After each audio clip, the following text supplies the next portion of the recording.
This typhoon season short summary is going to be a little bit different.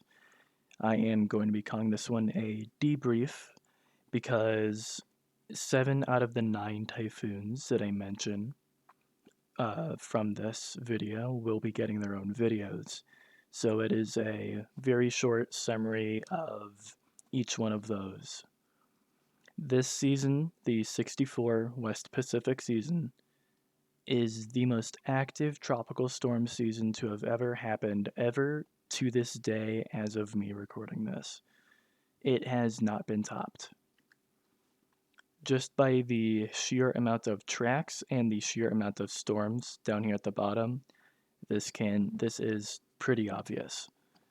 We had 54 total depressions, a whopping 39 storms, meaning 39 named storms. Out of 39 tropical storms, 26 would become typhoon status. Thankfully, typhoon status and Cat 1 hurricane status actually starts at the exact same speeds. So this is a very easy comparison to hurricanes in the Eastern Pacific, in the Western Atlantic. These storms in total would cause a casualty toll of more than 8,700 people. And the damage amount is, as of right now, unknown. Or at least I shouldn't say as of right now. I should say that from every single storm, because they were not, some were recorded better than others, the damage toll as a whole is unknown. Storms do have specific amounts to them, but say if a storm impacts the Philippines, I tended to find that if it hit China, then damage in US dollars was not accounted for or just was not listed. Get everything out of the way. Get everything out of the way. We're on to the notables. I'm going to do 3 per slide here, again, because these are going to be very short summaries of them. First up is Winnie. Winnie was also known as dating because the Philippines like to name stuff differently. I don't like it. I don't like that they do that. It can be confusing. And dating, or Winnie as it should always be called, would intensify as it was trekking to southern Luzon. It would hit winds of 105 miles per hour at 968 millibars right before landfall. However, this would not be its maximum intensity. It would reach around 125 out in the South China Sea before hitting a small little dangle of China. Winnie is Manila's worst typhoon since 1964, since 1882. There have definitely been worse since then. However, I have not gotten to them yet, so be patient. Betty would strengthen into a typhoon within 24 hours of being detected. Granted, Betty was already a tropical storm upon detection with winds of 40 knots. Miles per hour does not calculate in my head. All I know is that it was 40 knots, so leave me alone. And Betty would reach her maximum intensity of 125 miles per hour at 960 millibars. Elsie would reach Typhoon Stouts. Stouts is spelled purposely wrong here in the going over Wikipedia and looking at Elsie, which is one of the 2 not getting its own video. Status is spelled wrong, and instead of editing that, I'm going to be the little devil that I am and just leave it there and honor Wikipedia by saying stats. Elsie would reach Typhoon Stouts in 3 days. Okay. She would peak at around 945 millibars and have maximum wind speeds of 115 miles per hour. Helen is the second and last notable of the 64 Typhoon season that will not be getting her own video, just because looking at the grand scheme of things, it just was not all that impactful, but it's still notable enough for me to talk about here. Helen would reach typhoon status in just 2 days after being seen as a depression, so quite a short time from depression to typhoon. She would peak at 930 millibars with winds very, very close to Category 5 equivalents. Category 5 hurricanes are only named Cat 5s after wind speeds above 157 miles per hour. In the grand scheme of things, this is pretty damn close. Gusts from Helen absolutely reached above this, however, this does not equate Cat 5 strength. They need to be sustained. Very surprisingly, Helen was seen with two eye walls on July 30th.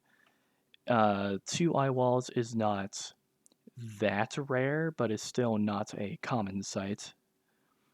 And even rarer is the triple eye wall. The formation usually occurs because of the eye wall replacement cycle. Ida would decide to take its sweet time, taking 4 whole days to become a typhoon. She would strike Luzon, northern Luzon, as well as strike just south of Hong Kong, and Hong Kong issued a typhoon signal number 9, the second highest that they can issue, the highest being signal number 8. No, just kidding, it's number 10. Kathy is a very interesting storm. According to the JTWC, she is the longest lived as well as the largest typhoon of the season. She reached a minimum pressure of 948 millibars and reached wind speeds of up to 130 sustained miles per hour. Keep in mind, all of these wind figures are 1 minute, not 10-minute sustained winds. This loop here that we see with Kathy's track is because she engaged in the Fujiwara effect, which I do eventually plan on talking about, with Typhoon Mary for a whole 4 days. She would be in a relatively weakened state during the Fujiwara effect, because that's what tends to happen with cyclones when they dance around each other. And Mary would end up ultimately losing the engagement and would be consumed by Kathy. We get on to the 3 most powerful storms of the season. However, this is also a chronological list as well. Opal was the last storm of the season, and the last 3 notables here are also coincidentally the strongest of the season. Sally would graze Luzon of the Philippines at Category 5 equivalents. She had insanely high winds of 195 miles per hour and a pressure of 895. She is the most intense of the season. Granted, this is only pressure-wise. There'd be a Opal, in fact, would equal Sally's wind speeds. We get there when we get there. Louise, also called Marge for some reason because multiple agencies thought that it was 2 different storms, which it's not, would peak at winds of 190 miles per hour on November 18th at 915 millibars. As a Category 5 equivalent storm, she went all the way down to 7.3 degrees north, which is extremely close to the equator relatively. Storms tend to obviously not go that close to the equator because high level winds get a bit messy there, to say the least, if not non existent, as well as a bunch of other stuff that I'm not going to explain here because this is not talking about typhoons in the equator, because we are moving on to Opal, which is one of the most damaging typhoons to the Philippines ever. However, you might find this very surprising. Only not Warling, that's Tip. Sorry, only Winnie, and its Philippine name Dating, would be the only retired Philippine name, which is very weird because both Sally and Opal here absolutely and Louise absolutely wrecked the Philippines at near Category 5 strength. You didn't see that? Opal was first reconned as a Typhoon. So the first reconnaissance flight that went into Opal saw her as a Typhoon on December 9th.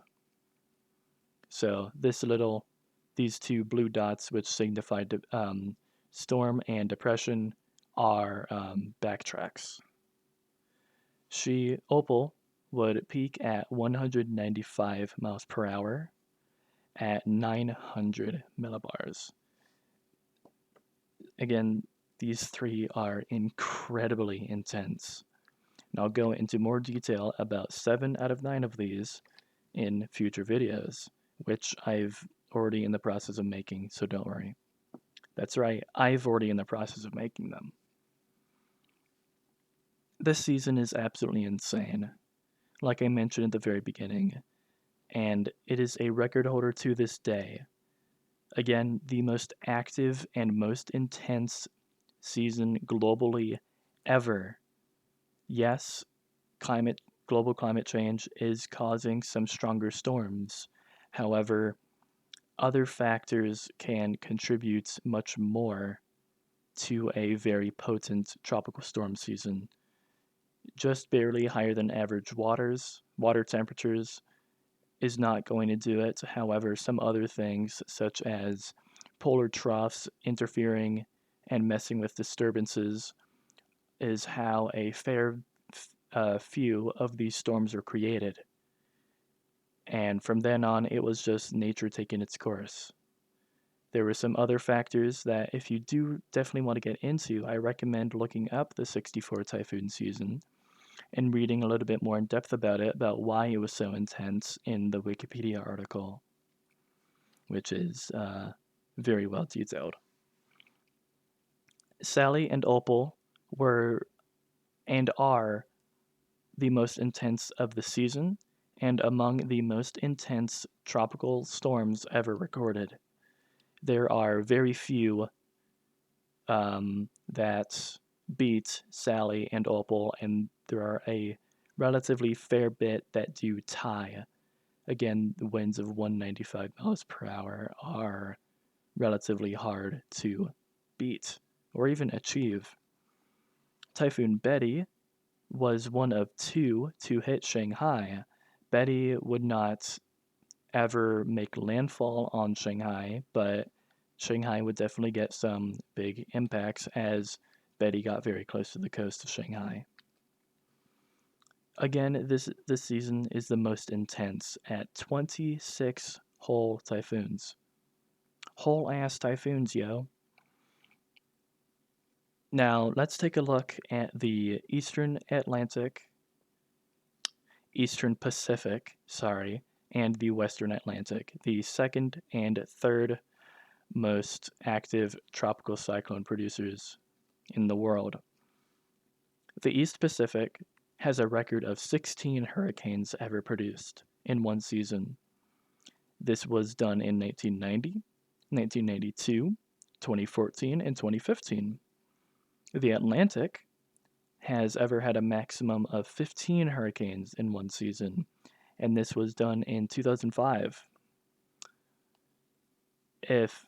And I believe 2020, although I think 2020 might have been 14. I'm not getting back to you on this because this is recorded. It's not live. It's why there's a timer down at the bottom signifying end of video. Either way, this is 10 above the second most active tropical cyclone producer in the world, the East Pacific. And that is a staggeringly large amount because that is an inconceivable amount of energy required just for one typhoon, let alone 10. This truly shows that, yes, I'm not saying climate change doesn't exist because global climate change does, but other factors led to this season being just absolutely insane. And that, folks, is all that I have for the 1964 typhoon season. Much of this was brought to you by Wikipedia. I definitely do. I am one to trust Wikipedia on stuff like this. Unlike the Wikipedia article for Nicolas Cage, where obviously he's a pickle, and I'm going to go edit it after this video to say that he's actually Pickless Cage. It says so on his birth certificate. I have a picture of it. Trust me on this.